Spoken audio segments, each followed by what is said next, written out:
당신이 지금 이 순간 마주하고 있는 검은 차창, 밖의 풍경은 단순한 서울의 야경이 아니라 당신의 지식겨진 영혼이 투영된 거대한 홀로그램이며 퇴근길 만원 버스의 뿌연 유리창에 비친 당신의 얼굴은 마치 영혼이 빠져나간 밀랍 인형처럼 기괴하게 일그러져 있는데 그것은 단순히 피로 때문이 아니라 하루 종일 상사의 기분과 동료들의 눈치를 살피느라 안면 근육이 마비될 정도로 억지 미소를 지어낸 결과물인 자본주의적 안면 장애의 초기 증상임이 분명하다. 아침 6시 30분 스마트폰 알람이 당신의 뇌를 전기톱처럼 썰어대는 소리에 눈을 뜨는 순간부터 당신의 비극은 시작되는데 침대에서 몸을 일으키는 그 무거운 중력은 지구가 당기는 힘이 아니라 출근이라는 거대한 도살장으로 끌려가지 않으려는 당신의 무의식이 필사적으로 발버둥치는 저항의 무게이며 화장실 거울 속에 비친 퀭한 눈동자는 오늘도 무사히라는 비겁한 기도를 올리는 폐잔병의 눈빛과 다를 바가 없다. 지하철 2호선의 스크린 도어가 열리고 짐승처럼 밀려드는 인파 속에 당신의 육체를 구겨 넣을 때 당신은 타인의 땀 냄새와 불쾌한 숨결이 뒤섞인 그 끈적한 공기를 폐부 깊숙이 들이마시며 스스로를 운송되는 화물로 격화시키는데 옆 사람의 백팩이 당신의 옆구리를 가격해도 불쾌한 내색은커녕 오히려 당신이 자리를 차지해서 죄송하다는 듯 어깨를 더욱 좁게 말아 웅크리는 그 비참한 자세야말로 대한민국에서 배려라는 이름으로 포장된 자기 소멸의 생생한 현장이다. 당신은 왜 좁은 공간에서조차 당신의 존재를 지우려 애쓰는가? 왜 타인의 사소한 침범에는 관대하면서 당신의 정당한 권리는 쓰레기통에 처박듯 유기하는가? 그것은 당신이 어려서부터 주입받은 남에게 폐를 끼치면 안 된다는 강박관념이 남의 눈에 띄면 공격받는다는 생존 본능으로 변질되어 당신의 척추를 휘게 만들었기 때문이다. 사무실 문을 열고 들어서는 순간 감지되는 그 서늘하고 건조한 공기는 마치 시체 안치소에 그것과 유사한데 당신은 자리에 앉기도 전에 안녕하십니까 라는 영혼 없는 인사를 앵무새처럼 반복하며 상사의 미간에 잡힌 주름의 깊이와 입꼬리의 각도를 1초 만에 스캔하여 오늘 하루의 기상도를 예측하는 눈치, 구단의 비루한 예언자로 돌변한다. 오전 업무 시간 내내 당신은 키보드를 두드리는 소리조차 죄스러워 손가락에 힘을 빼고 타이핑을 하는데 옆자리 대리가 한숨이라도 푹 쉬면 당신의 심장은 마치 죄를 지은 어린아이처럼 쿵쾅거리고 혹시 내가 보낸 메일에 오타가 있었나? 내가 아까 탕비실에서 물을 너무 시끄럽게 따랐나? 하는 망상에 가까운 자기 검열을 시작하며 스스로를 불안의 감옥에 가둡니다. 점심시간은 당신에게 있어 영양 섭취의 시간이 아니라 자아 포기의 시간인데 당신의 위장은 얼큰한 순두부찌개를 원하고 혀끝에서는 매콤한 국물의 맛이 맴돌지만 부장님이 오늘 날도 좋은데 콩국수나 한 그릇 하지 라고 무심하게 던지는 순간 당신의 뇌는 즉시 비상사태를 선포하고 위장의 신호를 차단한 뒤 입을 통해 와 콩국수 정말 별미겠습니다. 저도 그걸로 하겠습니다라는 구역질 나는 동조의 멘트를 송출하는데 이 과정에서 당신이 느끼는 미세한 박탈감은 콩국수의 비릿한 맛과 섞여 식도 안에서 소화되지 않는 응어리로 남게 된다. 식당에서 수저를 놓는 것, 물을 따르는 것, 휴지를 까는 것까지 모든 행동 하나하나가 서열에 의해 정교하게 설계된 의존 행위이며 당신은 가장 말단이라는 이유로 혹은 가장 눈치를 많이 보는 성격이라는 이유로 잽싸게 움직이며 제가 하겠습니다를 연발하는데 그 모습을 보는 상사는 당신을 기특해 하는 것이 아니라 부리기 좋은 하인 정도로 여기며 속으로 비웃고 있다는 사실을 당신은 애써 외면한다. 커피를 마시러 가서도 당신은 감히 당신이 마시고 싶은 비싼 프라푸치노를 시키지 못하고 눈치를 보며 아이스 아메리카노 연하계를 주문하는데 이는 카페인의 농도 조절이 아니라 당신의 주관을 희석시켜 무색무취한 존재가 되겠다는 무의식적 선언이다. 회의 시간에 당신은 투명 인간이 되기를 자처하는데 좋은 아이디어가 떠올라도 이걸 말해서 튀면 어떡하지? 나대다가 찍히면 어떡하지? 라는 공포가 당신의 목구멍을 틀어막아 결국 꿀먹은 벙거리처럼 앉아 고개만 끄덕이다 나오는데 당신의 침묵은 동의가 아니라 책임 회피를 위한 비겁한 침묵이며 그렇게 당신은 조직의 부속품으로 녹슬어 가고 있다. 퇴근 시간이 임박하면 당신의 엉덩이는 의자와 한 몸이 된 듯 떨어질 줄 모르는데 일이 남아서가 아니라 상사가 엉덩이를 떼지 않았기 때문이며 당신은 모니터 하단 시계를 1분 간격으로 훔쳐보며 제발 저 인간이 집에 가기를, 아니 지구상에서 사라지기를 저주하지만 입으로는 부장님, 오늘 정말 고생 많으셨습니다 라는 가증스러운 아부를 떨며 야근을 자청하는 모순덩거리다.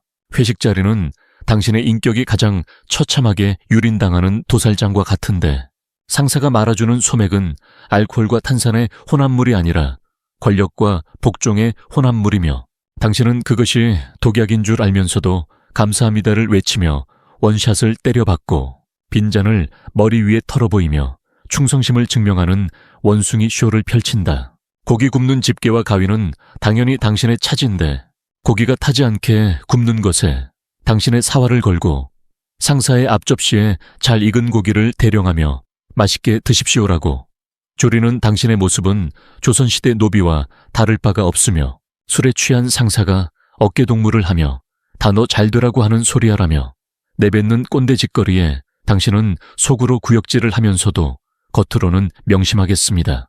역시 부장님 말씀이 진리입니다라며 맞장구를 치는데 이때 당신의 자존감은 이미 바닥을 뚫고 멘틀까지 추락해 녹아내리고 있다. 노래방에서 탬버린을 흔들며 넥타이를 머리에 묶고 광대짓을 하는 당신을 보며 동료들은 웃지만 그 웃음은 당신의 유머에 대한 반응이 아니라 당신의 비굴함에 대한 조소이며 당신은 분위기를 띄웠다는 착각 속에 빠져 있지만 사실은 모두의 안주거리가 되어 씹히고 있는 중이다. 택시를 잡아 상사를 태워보내고 비틀거리는 걸음으로 편의점에 들러 숙취 해소제를 사는 당신의 등 뒤로 차가운 서울의 밤바람이 칼날처럼 파고드는데 편의점 아르바이트생에게조차 죄송합니다. 카드 결제되나요? 라며 굽신거리는 당신은 도대체 전생에 무슨 대역죄를 지었기에 이토록 모든 세상 만물에게 죄송해야만 하는가. 집에 돌아와 불 꺼진 방, 차가운 바닥에 누우면 천장이 빙글빙글 돌며 오늘 하루 당신이 내뱉은 수만 마디의 거짓말과 비굴한 웃음들이 환청처럼 들려오고 거울 속에 비친 화장이 번지고 머리가 헝클어진 당신의 모습은 마치 구판이 끝난 뒤 버려진 무당의 도구처럼 처량하기 그지없다. 당신은 친절한 사람이 되고 싶었던 것인가? 아니면 미움받기 싫은 겁쟁이가 되고 싶었던 것인가? 당신이 눈치라고 부르는 그것은 사실 타인의 감정 쓰레기통이 되기를 자처하는 노예 근성이고 당신이 사회생활이라고 부르는 그것은 영혼을 팔아 푼돈을 버는 매춘과 본질적으로 다르지 않으며 당신이 평화라고 믿는 그것은 당신의 희생 위에서만 유지되는 위태로운 침묵일 뿐이다. 스마트폰 속 SNS에는 친구들의 행복한 사진이 넘쳐나지만 당신은 좋아요를 누르며 질투와 박탈감을 느끼고 나만 뒤처지는 건가라는 불안감에 시달리며 잠 못 이루는데 당신은 알지 못한다. 그들 또한 당신처럼 필사적으로 행복을 연기하고 있는 또 다른 호구들이라는 사실을. 당신은 거절하는 법을 잊어버린 것이 아니라 거절할 자격조차 스스로 박탈해버린 것에 당한 인간이며 네, 알겠습니다. 죄송합니다. 감사합니다. 이 네 마디로 프로그래밍된 인공지능, 로봇보다 못한 존재로 전락해버렸다. 서울의 밤은 깊어가고 넌 사이는 당신의 피를 빨아먹은 모기처럼 붉게 빛나는데 당신은 이 지옥 같은 굴레를 벗어날 생각은 하지 못한 채 내일 아침 알람 소리에 맞춰 또다시 가면을 쓰고 연극 무대로 올라가야 한다는 사실에 절망하며 베개에 얼굴을 묻고 소리 없는 비명을 지른다. 당신의 착함은 무능이고 당신의 배려는 공포이며 당신의 침묵은 동의가 아니라 굴복이다. 지금 당신의 가슴속 깊은 곳에서 꿈틀거리는 그 불쾌한 감정.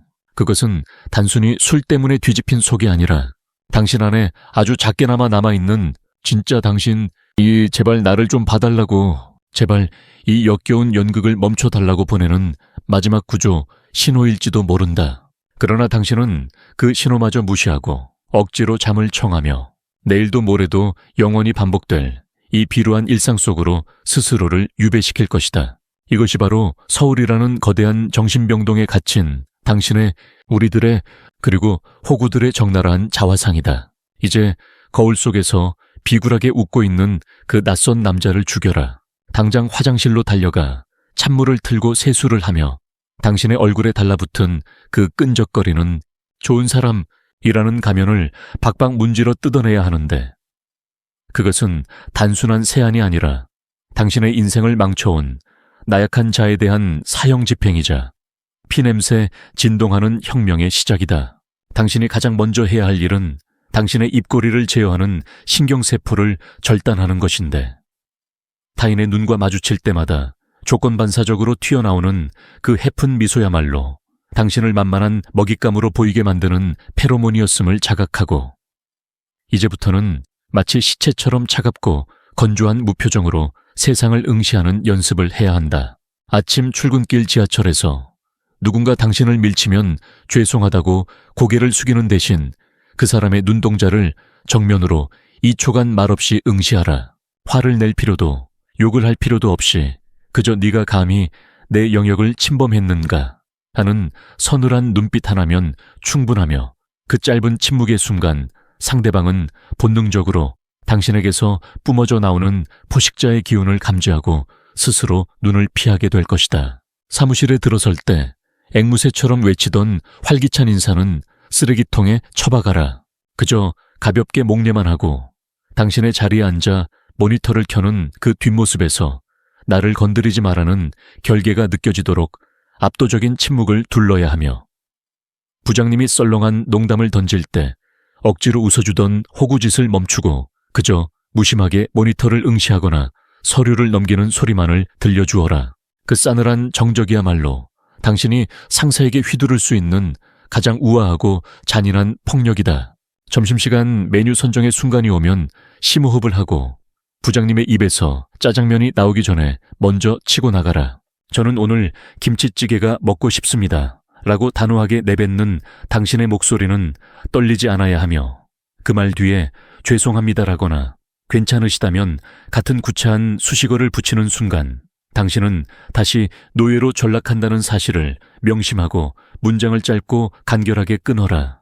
당신의 돌발 행동에 순간적으로 흐르는 그 어색한 공기를 즐겨라. 그 당혹감은 그들이 당신을 더 이상 통제할 수 없다는 신호이며, 당신이 그들만의 견고한 서열 시스템에 균열을 냈다는 증거이기에, 당신은 그 균열을 비집고 들어가 당신의 영토를 확장해야 한다. 업무 중 부당한 지시가 내려오면 네, 알겠습니다 라고 반사적으로 대답하던 습관을 버리고 의자를 뒤로 젖히며 상사의 미간을 뚫어지게 쳐다보며 지금 제 업무량으로는 불가능합니다 라고 건조하게 통보해라.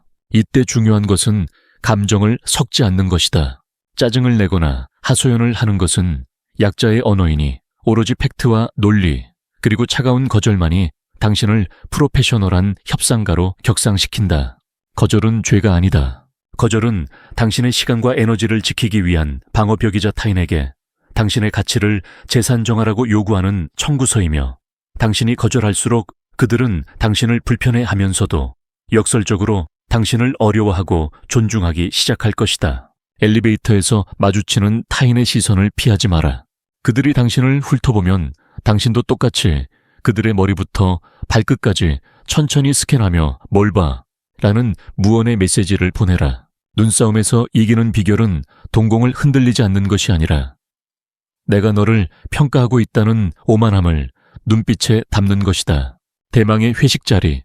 당신은 이제 더 이상 폭탄주 제조기가 아니다. 술잔을 받으면 입만 대고 내려놓거나 저는 오늘 마시지 않겠습니다 라고 선언하고 그 이유를 묻는 질문에는 그냥요라거나 건강상의 이유입니다 라고 짧게 일축하고 더 이상의 설명을 거부해라.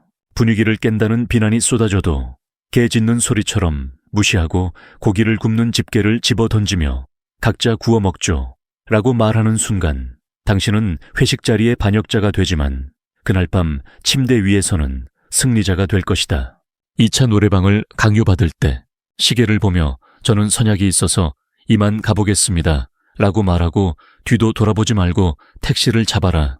등 뒤에서 들리는 욕설은 패배자들의 비명소리일 뿐이며 당신은 그 소리를 배경음악 삼아 서울의 밤거리로 유유히 사라지는 느와르 영화의 주인공이 되어야 한다.